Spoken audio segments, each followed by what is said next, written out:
మేడారం జాతరకు గవర్నమెంట్ అన్ని ఏర్పాట్లు చేసింది. మంత్రి సీతక్క దగ్గరుండి భక్తులకు అవసరమైన ఏర్పాట్లు చూస్తున్నది. పనులు ఎంతవరకు వచ్చినాయని ఆఫీసర్లతోని సీతక్క మాట్లాడుతుంటే ఆమె దగ్గరకు ఒక చిట్టి పాపని తీసుకొచ్చిళ్ళు పోలీసులు. చిన్నవై ఉన్న బుజ్జిని ఎత్తుకొని బుజ్జగించింది సీతక్క. అసలు ఆ పాప ఎవరు, ఆడికి ఎట్లొచ్చింది? మంత్రి సీతక్కెత్తుకునే ఈ బుజ్జిని చూస్తున్నారా? ఎవరా పాప అనుకుంటున్నారా? తల్లిదండ్రులతో మేడారం జాతరకు వచ్చి జంపన్న వాగు దగ్గర తప్పిపోయిందట పాపం.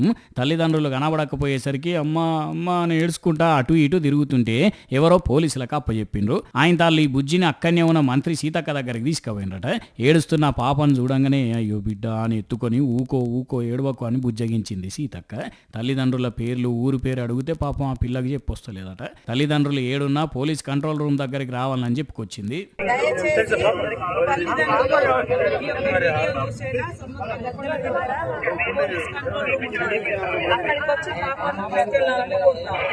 జాతర అంటే ఎట్లుంటుందో ఎరికే కదా, జిబా జిబా అన్నట్టుంటారు జనం. మళ్ళీ ఇంకా మేడారం జాతర అంటే చెప్పేదేముంటది, కాలు పెట్టే సందు సూతుంటది. అందుకే జర పిల్లలతోని మేడారంకి వచ్చే తల్లిదండ్రులు చాలా అంటే చాలా జాగ్రత్తగా ఉండాలి అంటున్నారు పోలీసులు. పైలం పబ్లిక్